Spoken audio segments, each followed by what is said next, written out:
उमेदवारी अर्ज भरला आज तुम्ही काय सांगशाल? आज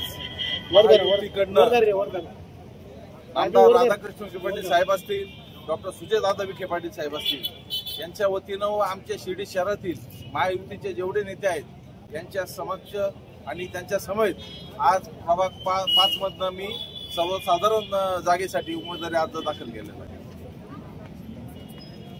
कोणत्या चिन्ह कोण उमेदवारी करणार? चिन्ह कोण कोणते उमेदवारी करणार? महायुतीचं चिन्ह आमचं कमळ आहे आणि कमळ चिन्ह घेऊनच महायुती या ठिकाणी उभी राहिलेली आहे. नगराध्यक्षचा पदाचा उमेदवार आणि राहिलेले खाली 23 सर्व उमेदवार एक मोठ्या फरकाने या ठिकाणी निवडून येतील याच्यात कुठलीही शंका नाही. आता तुमची दुसरी तिसरी टर्म आहे, पक्षाने तुमच्यावर विश्वास दाखवला, काय पुढलं विजन आहे तुमचं? आता 25 वर्षापासून मी नगरपालिकेत आहे. परत एकदा पक्षाने संधी दिली. मी तर विनंती केली होती सुजयदादांना की यावेळेस मला उमेदवारी नकोय, पण त्यांनी सांगितलं तुम्हाला उमेदवारी करावी लागेल. आणि या शहराने पण सुद्धा काम बघितलेलं आहे. साहेबांच्या दादाच्या नेतृत्वाखाली ज्या पद्धतीनं पूर्वी कामकाज झालेलं आहे, बाप्पू असतील, शिवाजीराजे असतील, कमलाकरजी असतील, आम्ही असू, प्रत्येकाने एक दिलानं ज्यावेळेस ते काम केलं त्यावेळेस शिर्डी शहराचा विकास झालेला आहे.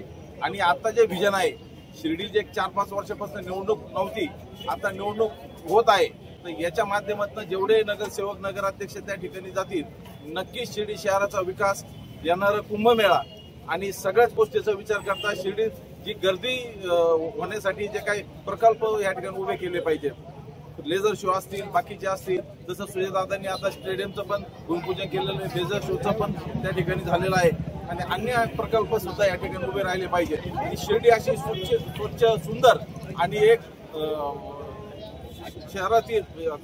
देशातील एक असं काही शहर आपल्याला दिसलं पाहिजे की उदाहरण द्यावं, असं शहर आपल्याला करायचं आहे. ओके.